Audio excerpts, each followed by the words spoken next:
Now, your 41 NBC AccuWeather forecast, presented by Volume Chevrolet.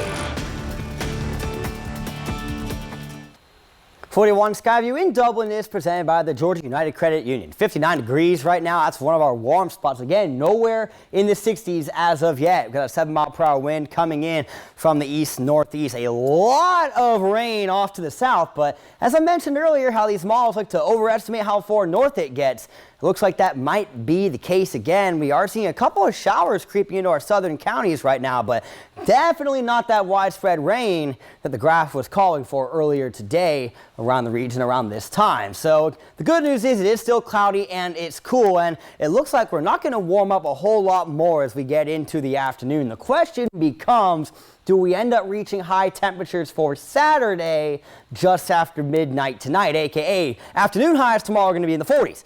But are we going to be in those upper 60s, maybe low 70s later on tonight after midnight? That's going to play a big part into this severe weather risk, which again, it's a level 2 for the majority of the region, with almost the entirety of Telfair and Wilcox counties in the southern half of Dodge County being included in the level 3 enhanced risk. Heavy rain and gusty winds are by far the largest risk. The cold front's coming. It's going to bring some very strong winds. But the hail and tornado threats are really not going to be all that high if we get a washout type deal of showers and rain, especially in those southern counties, as we continue through the day. The models are still hinting at widespread shower potential as we go throughout the rest of the afternoon. Again, the closer that these happen to the severe threat, the lower that threat goes. If temperatures stay lower, the lower that threat goes. These storms rely on heat for their energy, and there's not a whole lot of that as we head into tonight. And you see, we head into tonight and still seeing a decent amount of shower activity. Again, this is all potential, and so far it hasn't panned out, but I'm hoping it does as we go later on.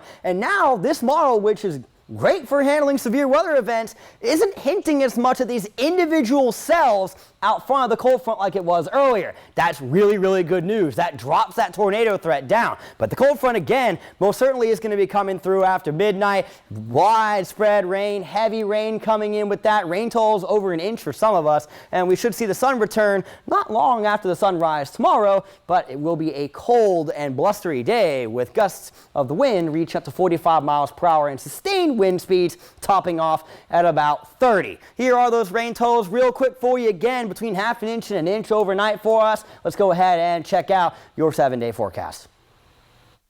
At Volume Chevrolet, get oil changes for life, plus a 20-year, 200,000-mile warranty. Visit Volume Chevrolet, I-75 exit 187 in Forsyth. That's VolumeChevrolet.com. Your 41 NBC AccuWeather 7-day forecast presented by Volume Chevrolet. You see Saturday's high at 45. Again, that's an afternoon high. The actual high is probably going to be closer to about 66, 67 for us in Macon. And again, that's going to be shortly after midnight. We're setting the clocks forward on Sunday. The sun should stick with us through most of Monday, and then a new rain train begins as we head into the middle of next week. As for severe chances with that, it's still a little bit too far out to tell.